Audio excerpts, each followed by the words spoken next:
Hi, and welcome to the SEO podcast, Unknown Secrets of Internet Marketing. My name is Chris Burris, owner of e-webstyle. I am Charles Lewis, your client results advocate. Welcome back to another fun-filled edition of our podcast. This is podcast number 311. Over the head living. Other living. Yeah. As always, we do have a tip from our previous podcast, and our tip is design display ads based off your target audience. Look, if you know your target audience is looking for a certain type and they respect a certain color and a certain language, do your display ads with the same messaging. Tip from podcast 310. All right. Please remember, we are broadcasting live from Houston, Texas, and we are your friendly local neighborhood top position snatchers. And our mantra is, don't be a douche. Do not be a douche. It's not a good look. It is a bad look. We have a good article that we're going to discuss today. And great article is 6 quick tips to improve landing page conversion rates. 6 quick tips to improve landing page conversion rates. Punch in the face to Adventure Media Group. They posted this over on Search Engine Journal. We'll dig in a little later. Excellent. Yeah. What's the point of sending people to your site if they're not going to convert? Exactly. That's not a good thing.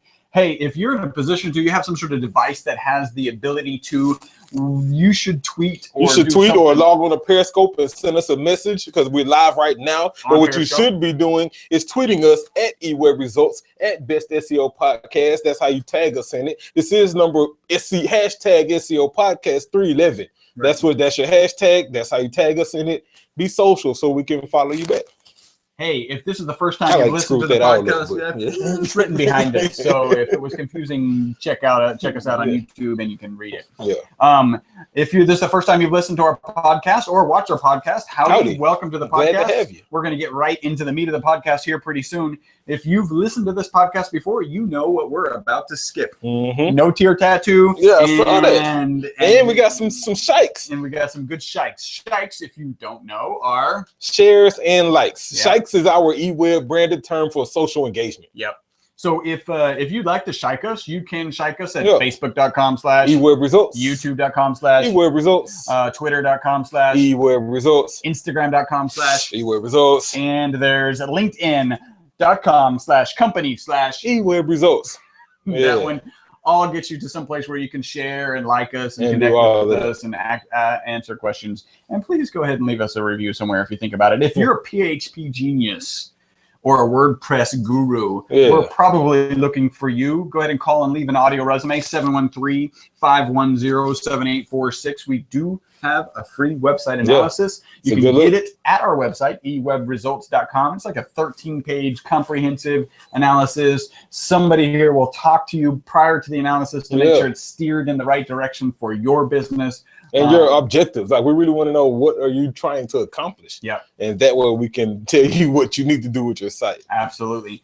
Do we have any algo cat today? No algo cat today. No algo cat. Is no algo cat today. Do you have any petiffs? I've got one. You got a petiff? Yeah, I got one. So this is Jeff Smith, and he's an SEO company that called. He told them to check out our podcast. Oh, so this is a punch in the Jeff Smith. I was like, He is our client, right? I had a note that I took like Tuesday or something. So we got a client punch in the face to Jeff Smith. Oh, can I tell you what he told me before you do that? This came from you, so not even that. I was talking to him yesterday, and he literally said this. I thought this was awesome. He said, we were talking about making plans because peak season's coming. Right. And he was like, dude, I'm already getting too many leads. Okay. To the point where our proposals are a week and a half out just because that's as fast as we can get to them. Wow. Yeah. Punch in the face to you and to me because we're churning results. And he's a good business owner. He's going to figure out how to accommodate those. So. Exactly. So then he got a call. Right, you know how it is. A lot of you guys probably get calls or emails. We get, from. Would you like to be on the first page of Google? Like, that's where you found me at. Yeah, exactly. And so he got a call, SEO company offering him SEO services, and he told them. He said, why don't you call e-webresults? They handle all of my... Oh, no. He told them to check out our podcast. He's like, you guys need to go watch the Unknown Secrets of Internet Marketing SEO podcast. Punch in the face of Jeff Smith. That's awesome. You got any petiffs? Or? That's it for my petiffs. Okay. I've got just a little bit of news. It was in the news. Ransomware, where they'll come in. Somehow something will get into your internet system, your network. To lock you up and say, hey, pay us if you want access. If you want to unlock. And there was some hospital that ended up paying 17 grand to get that done. And I thought it was pretty interesting. Sucks. It does, right? It does. But at the end of the day, you know what that really means? They didn't have proper backups. Well, exactly. That's all that meant. Because if we had a back, we do. Everything is backed up. Yeah, we would just not paying. Push this back up somewhere else. Yeah. And then fix whatever hole you able to get. Yeah. Fix the hole, roll it back, and then manually make whatever change you might have to make since the last backup. Exactly. So it just means that their last backup was long enough ago that it was cheaper to pay $17,000. Well, a lot cheaper, because you pay $17K and you don't even know if anything's going to happen. You're dealing with crooks. Thank you for the $17K. May I have another? Yeah, exactly. And that was just to finish technique. Yeah. Oh, you paid that really quick. Usually it takes more debate. I think you have another 17. Yeah. I just thought this was cool. Smart watches are more popular than Swiss watches. Yep. Dig that. Shucks got one. Let me tell you why smartwatches are more popular. The biggest feature, which is probably ironically should be promoted more. Right. Safety on the road. Because we all get text messages and notifications while we're driving. And you want to check them out? Yeah, because it may be wifey, maybe my kids, it may be the job, it may be some important thing. Milk, get some bread. Exactly. Yeah. And you don't want to stop and look down at your phone. But while I'm driving, with his hand up on the wheel, yeah, I can glance over and be like, oh, and then keep it moving. Field of vision still right. Yeah, it makes checking notifications easier while behind the wheel. A lot. I don't know if that's a good thing or not, but it might be. Easier, no. Safer, yes. Because if you it's interesting. I'm in a networking group, and our insurance guy came in and said, hey, I've got great news. All other insurance companies in the state of Texas are raising insurance. Ours are staying the same, because we raised them 3 weeks ago. And it's because of distracted drivers. Insurance rates are going up. Yeah, makes sense. That's a little scary. Hey, this piece of news, I thought that was very interesting. A lot of nuances to this. Apple's refusing a court order to decrypt that the federal government has requested. McAfee, kind of a lunatic genius guy, has offered to unlock that iPhone. Says that take about 3 weeks. McAfee, like, come on, really, McAfee? Well, it's interesting. Right? So the FBI said this. Or paraphrase, this is paraphrase, says that there should not be locks that the FBI can't break.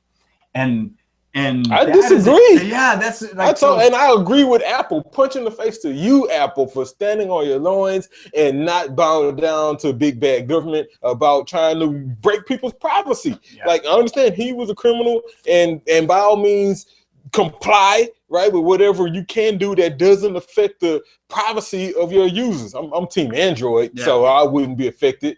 And frankly, Google's already released that data. But the point I'm making is, because there is a backdoor Android hack already. But the point I'm making is that, like, the FBI, I think, is trying to intrude, and I'll punch in the face to you, Apple, for doing that. And McAfee kicking the shin, dog, because like he probably, it's just for publicity. I know it is, but still. Okay, so punch in the face for the smart publicity angle, kicking the shins if you actually try it and do it. I don't know. I'm going with Norton. Oh, that's saying something. I know. Holy smokes. And I hate Norton, you know? It's like, when I see Norton on a computer of an IT client, I remove it. Yeah, when I see Norton, my stomach start hurting. Yeah. I don't know why. It's like, ooh. Yeah, it's pretty bad. So I just, it's, that will be a debate for eternity. Yeah. Do you give up privacy and certain rights for safety? For security and safety. I think Benjamin, it wasn't Benjamin Franklin, I think it was Jefferson who said, people willing to sacrifice rights for security deserve neither. No rights or security. Interesting. Yeah, that was a good quote. Something like that. That was clearly a paraphrase because it was an old English. Yeah, that was like, that may have been from like Thomas Angel. All right, so you got any news? Jefferson and actually the same person, right? you got some... I do have some news. So dig this. Google Translate is now available in over 100 languages. Wow. Yeah, they said Google announced it has updated its Translate with 13 new languages, now offering languages between 103 languages in total. They also said with the new languages, Google says Translate now covers 99% of languages used by the online population. That's what's up. I'm just curious to know how accurate is it. I know that when and Google also announces the accuracy has increased 100%, so now it's 20. Exactly. Like that accuracy is really needs some attention. Yeah. And I got some good news too. So Microsoft introduces advertisers to the new Bing network. So poor Yahoo. So basically, their search partnership is done. There is no more Yahoo Bing ad network. It's only the Bing network. Yeah. And now they're migrating everything over to the new Bing network. And so if you're running ads on Yahoo, those will continue to run for a limited time. You have to make some adjustments at some point, but at that point, you'll probably just want to stop it. Yep. Just turn it off. That's it. That's it. All right. So I got a couple of reviews. Mm-hmm. This one is on Stitcher, and it is 5 stars. It says fun and accessible, adding value. I admit it. At first, I was skeptical. These guys just find an article from one of the major SEO websites and read it out. But they really add value. So first off, we don't just find an article like today's. Or who is this by? This is by Don Draper. Cool name. Digidon Draper. Digidon Draper. Ooh, that's kind of cool name. So dig this. For today's article, sponsored by the Adventure Media Group, 6 quick tips to improve landing page conversions. I went through 17 articles to get to this one. Read all 17 of them. Scrutinized all 17 of them to present this one. Yeah. So you're getting like the creme de la creme. Yeah, it's like, let's choose that article. But they really add value. They're working on the cold face using the tips and advice from these articles with real clients and businesses. And they tell you what works and what doesn't and why. I'm not familiar with the phrase coal face. I'm thinking coal miner, like hard work, like digging in. I just like cold face. I'm not sure what you mean either, but it sounded cool. Yeah, that's right. I am working with the cold face. Yes, exactly. That's all I work with is cold face. What you mean? They also managed to have fun along the way, which in the technical world of SEO is no bad thing in my book. Charles has his rapping mojo back. I don't remember when he lost it. Yes, but I'll take that. So we've kind of gone from just choosing the article to cold face to got my mojo back. I can dig it. You know what? Punch in the face to you. Digidon Draper. For the name itself. That's too. Yeah. Next, also 5 stars. This is by Ambiance Design, and it says a truly informative podcast for startups and for really any business that wants to utilize the internet to promote their business. They are honest and upfront, no sugarcoating, a little/lot corny. I'm like a little corny. He's a lot corny. Yeah, I'm cool with that.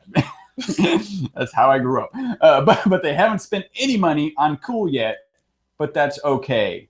Ambiance Design. Yeah, Ambiance I don't know how to spend money on cool. I thought I was like default cool. Like I wake up cool and I permeate cool. You're like Digidon Draper cool. Exactly. It's cold face cool. By the way, the AC is on. And you paid the bill? Paying money for cool. So you paid for cool. We are doing that. We have been spending. Anyway, punch in the face to you, Ambiance Design. Appreciate you tuning in and your support, man. Leaving a star. And then finally, hopefully that review came with a follow. Yeah. This one is also 5 stars. It says great podcast could be longer. Really? That's a first? Yeah. We've been trying to trim it down. Yeah. And this is from Kevin Narin. And it says, I have returned to upping my SEO game. Welcome back. Welcome back. And I am glad to hear these familiar faces, very informative and relative voices. Yeah. Familiar voices. Faces. Oh. Yeah. Because it's coal faces. All right. Very familiar voices, very informative and relative. I think that's me relatable. I don't know how you got faces. There's an F in the word before and it ends in S. I don't know. All right. So that reviews for today. Yeah. Thank you very much. We are the most popular internet marketing podcast in iTunes. And apparently we do this in cold face. We permeate cool and it should be longer. I like that. All right. So that is the potatoes of our podcast. Time to get into the meat. Man, so like I said, good punch in the face to Adventure Media Group. They posted this article, 6 quick tips to improve landing page conversion rates on Search Engine Journal. And so let's dig in. They start off by saying, however, you could be making a convincing argument to those already interested in your products or services that you are the best option. And so again, they're talking about on the landing page itself, this argument that people who visit this page, why are they there? And so I believe he's absolutely right. The whole purpose of that landing page is to highlight your particular product or service, really exclusively from the other products and services that you may offer. And so usually when there's a landing page, it's likely coming from a paid campaign or some other specific type of campaign, but that landing page is usually stripped down, right? Smaller menu, less distractions. And so that way, when people land, you can be a little bit more specific, a little bit more focused on what your offer is, and you have a higher chance to convert. And so that's exactly what he's saying, that your page, that's why people go to those pages. And so your page should do that pretty effectively. So he gives us 6 tips. Number one, they say brevity and clarity of the copy. Right? We're talking about your text on here, your content, brevity and clarity of the copy. He says, first off, website visitors don't read, they scan.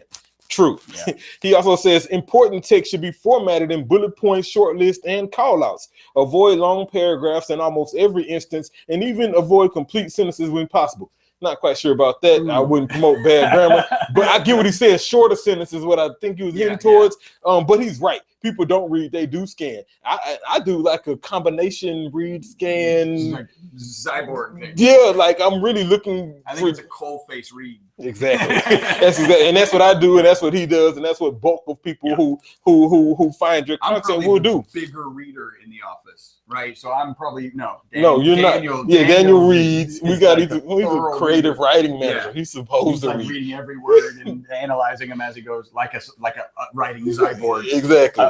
And I'm probably next, and I'm a skimmer, and skimmer. Like, that's the word I was looking for. Where's the right piece of information? Is it here? Nope. Move on. Yeah. And so what I would say is make it real easy to understand what this page is about, and more importantly, what the point is you're trying to make on this page. So visitors shouldn't struggle. They shouldn't struggle to understand what it is that you offer and how to get it from you. So if it's reading this content, and in this content you got some bullet points about, I don't know, maybe the features of your product or service, the advantages of using your product or service, the benefits of using that product or service, bulletize these, make it easy to find, maybe even supply some supporting graphics. The point here is making the brevity and the clarity of your copy easy to understand, easy to digest, so people can know exactly what it is they are. One phrase like "never make your visitor work" or never. Yeah, they shouldn't struggle.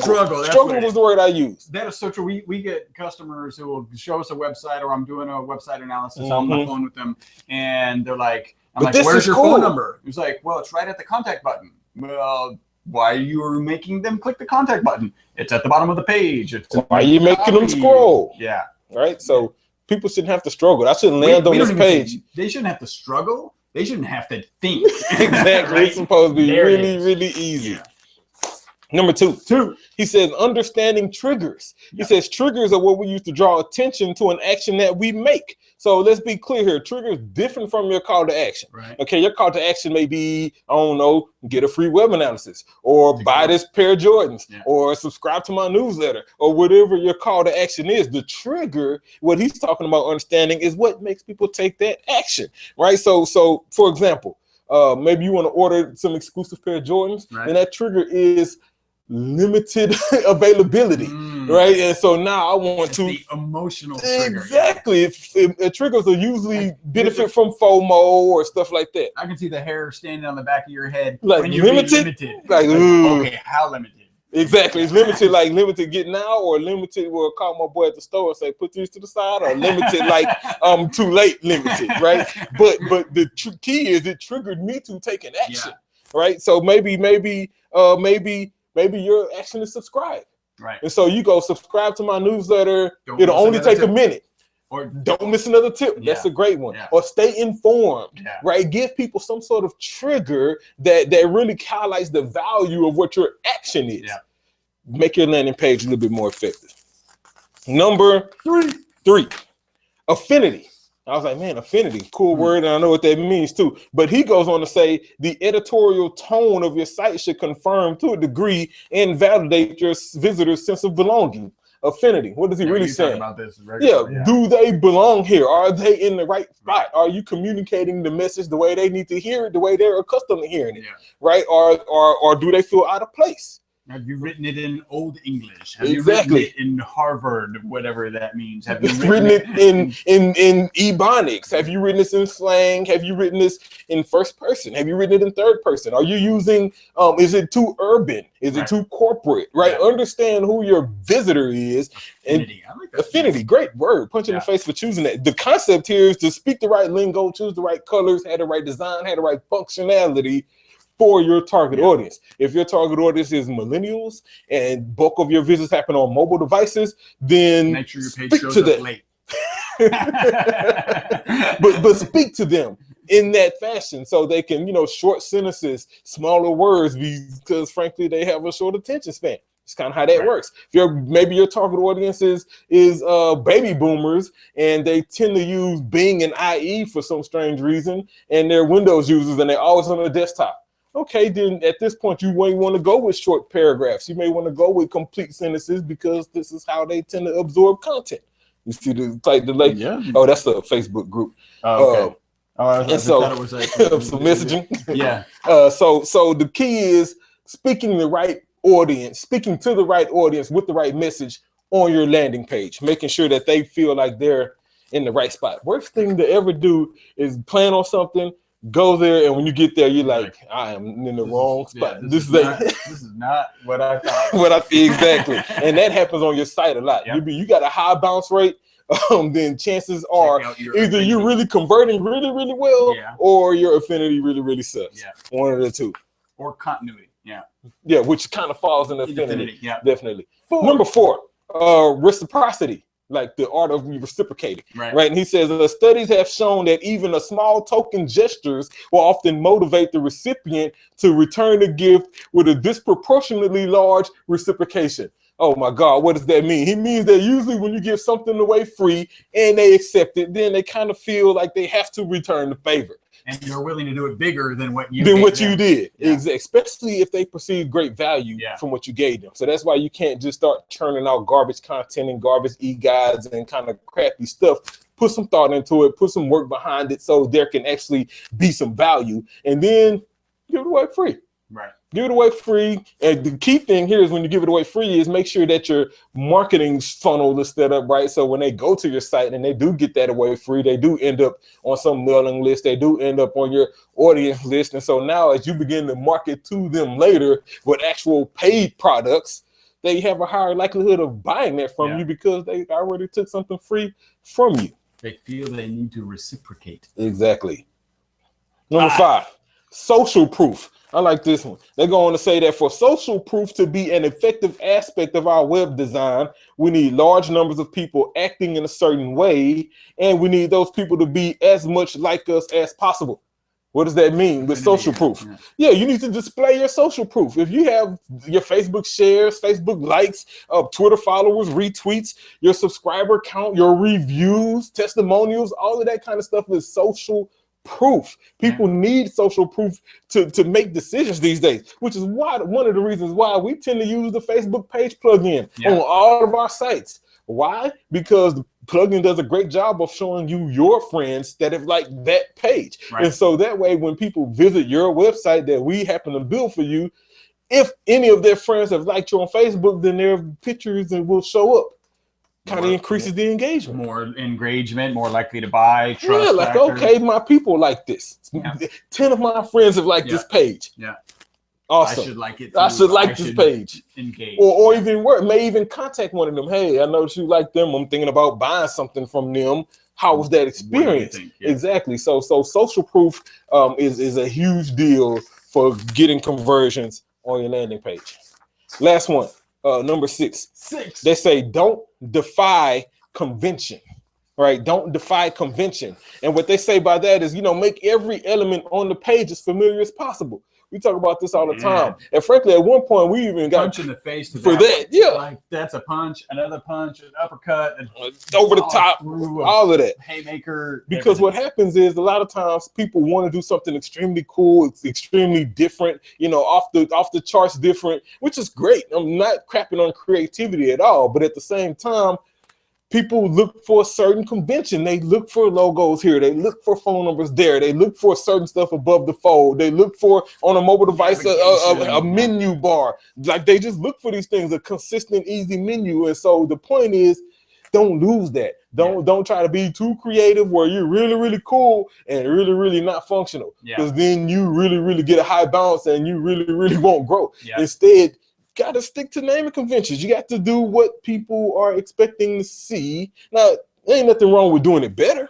Right. Ain't nothing wrong with making your menu faster, making it look a little different. We're talking about where it is and how people use it. Functionality is the key here. Don't change from that. And so keep it consistent. And I'll say this: menus, cart functionality, page layout, things like that, responsiveness. Those are the things you need to kind of keep consistent because people have a certain level of expectation. Yep. Dude. For sure. That Venture Media Group. Man, great article. Punch in the face to you guys. 6 quick tips to improve landing page conversion rates. Awesome. Do we have any what? Oh, do I have some what notes? You do. Oh, yeah, I do got some what notes. We have some what? No, it wasn't what. It was like oh, we have some really news. Yeah. So this really news goes to Jeb Bush. Yeah. So, and you guys probably know this, jebbush.com. That's the domain name that he's been using for years for all of the things he's campaigned for and run for, and currently potential, presidential candidate Jeb Bush didn't renew his domain name. Not only did he didn't renew it, as much as I dislike Trump, punching the face to Donald Trump and his team for being aware that this domain name is expired. Not only did they buy it, they redirected it to their site. Yeah. Right. So a couple ways that he could have done this. If I was him, being the ultimate douche he is, I'm surprised he didn't put up a whole nother site about the bad stuff about Bush. About all the other candidates under his domain name. That's probably what I would have done if I was him. Yeah. But redirecting it actually had the better SEO value, which is, I think, why he probably had a team of agencies like, you know what, he's been using this. So all this link juice, everybody who's linking to Jeb Bush, including the government and everything the Bushes do, let's redirect all of this link juice and link authority to DonaldJTrump.com. Wow. And then we were just talking about how Google can impact a presidential election. Exactly. You type presidential candidates, the first one that shows up, most people are going to give a little credibility to. Mm-hmm. So punch in the face, ironically, to the Trumps for being aware and taking advantage of the opportunity. Man, kick in the shins. The kick in the shins. That's like a full month. So the site is down for a full month. Yeah. Before that can happen. Right. Yeah, you get time. You got some emails. Somebody on your squad got some emails. Hopefully it wasn't one of them people you let go. But somebody got an email that said, hey, this domain name is expiring, you need to renew it. And if it was GoDaddy, you got that email like every day for the last week. Yeah. And so that's crazy. Got to do better. The first kick in the shins and punch in the face, like related incident. Yeah, it's like literally a presidential punch in the face and a presidential kick in the shins. Yeah, like, come on. All right. Hey, if you're looking to grow your business with the largest... By the way, let me just say this. Yeah, if you can't renew your domain names, you probably not really running the country. All right. Yeah, no. I mean, it's hard not to think that. If you can't put the right team together to do that. To renew your domain name. All right. If you're looking to grow your business with the largest, simplest marketing tool on the planet... The internet. Call eWebResults for increased revenue in your business. Our phone number is 713-592-6724. If you have a referral, that's somebody who's interested in internet marketing, web design, even consulting, send them to us. They pay their bill. We pay you. We've got a good referral program. Remember, this show was filmed live at 5999 West 34th Street, Suite 106, Houston, Texas, 77092. And a transcript and video of this podcast are available on our website, e-webstyle.com. Hey, you guys have made us the most popular internet marketing podcast on iTunes. You guys are engaging with us socially. Appreciate it. You guys are writing reviews, asking questions. Send us some questions. Send us some more questions. Send us some more questions. And the reason being, because we're working on another project, that we want to offer, where you guys can really log in and get some exclusive content and things like that. So send us questions, type of questions you'd be interested in learning, or questions you just want us to ask. If you wanted access to exclusive content, what would that exclusive content be? because we can put together almost anything. That's the end of the podcast. Until the next podcast, my name's Chris Burris. Charles Lewis. Bye-bye for now. Right.